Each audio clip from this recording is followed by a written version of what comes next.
John Lewis once said that our vote is the most powerful nonviolent tool we have to create a more perfect union. Hello, my name is Miah Pierce. I'm going to introduce myself and share a few things. I'm 20 years old. I graduated from Youngstown Early College with my high school diploma and my associate's degree in liberal arts. I am now studying at Youngstown State University. I have a major in social work and a double minor in sociology and communications. The reason why I am studying in this type of field is because I want to be a helping hand in my community. I want little black girls and little black boys to know that they can do whatever they want to do. I want to be someone that they can look up to, especially in the school system. I want them to know that they can achieve any goal they put their mind to, as long as they have drive and they stay disciplined and dedicated. On campus, I'm a part of a few organizations. I am a part of Student Social Work Association, Black Student Union, Diversity, Equity, and Inclusion, or DEI. All of these groups are different, but they all play a huge role in something great, which is making a difference and changing things for the better. But a group that I am most proud of being a part of is Soldiering to the Past.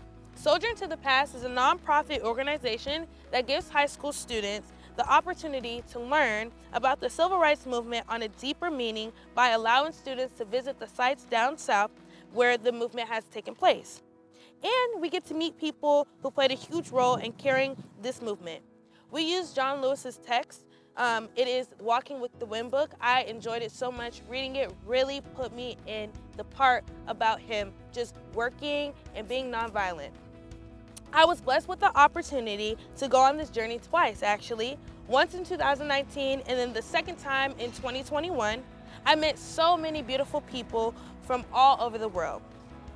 Soldiering to the Past has taught me so much.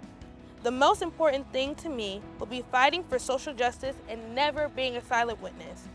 I learned about so many people who put their lives on the line just for me. Someone that I had the pleasure of meeting was Congressman John Lewis. I loved it. I was able to shake his hand and ask him questions. March 7, 1965 is the day of Bloody Sunday. I was able to reenact with a partner of his walk across the Edmund Pettus Bridge as he did with Hosea Williams, which was very emotional for me because of the impact it had in history. After hearing his story, I knew I had to come back down to Youngstown and do some work. Because of John Lewis, I am encouraged to stay in good trouble and use my voice for the Youngstown community because he fought for me even before he knew me. So it is now my duty to carry on what has been instilled in me for generations after me. John Lewis fought every single day, which I knew was very exhausting, but the outcome of his journey was the biggest reward. It did not matter how weary he became because of how strongly he felt about being in good trouble. It is an honor to even be speaking about him. With that, I vow to stay in good trouble because I can only imagine what change can happen in Youngstown if I do so. John Lewis led by great example, and it will only be right if I did so. I was blessed with the opportunity to hold 2 workshops at Taft Elementary School for girls. I talk about girl power, self-love, and building each other up. I was able to speak at the Martin Luther King Jr. School as well. I got to speak there twice.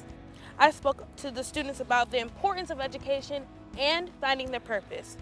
Lastly, I spoke with students at Early College Middle School about being kind, accepting people's differences, and bullying. Also, I talked about affirmations and who they are as students. It is so important to me to give back to my community as much as possible.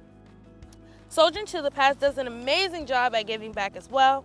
Soldiering to the Past encourages and educates people of the importance of voting. We also try to get people signed up at the Youngstown State University campus and as well as high schools as long as the students are of age. Someone who I think about all the time is Mr. Damer. He was murdered because he was going to pay poll tax for people out of the kindness of his heart to vote, to get their voice out there. Mr. Damer said, "If we don't vote, we don't count." Soldiering to the Past was able to pass a law for the first week of October being Nonviolence Week. We rally and we speak about stopping the violence in Youngstown. One of our newest accomplishments, which I am sitting on now, was being able to make a bench for the remembrance of victims who lost their lives to gun violence. We followed up was a spoken word about some of the many victims who lost their lives in this painful way. Although we may not be related, we mourn together as a community, and this is the way that our organization shows love and respect, which John Lewis has taught us. Also, I was a part of the research and the planning of our anti-racism workshop that Sojourn to the Past did over the summer. We make sure to educate people on what racism is and how to stop it. I would like to end with a quote of John Lewis. "My dear friends, your vote is precious, almost scarce. It is the most powerful nonviolent tool that we have to create a more perfect union." And with that, I will use my vote and my voice for good trouble. Thank you.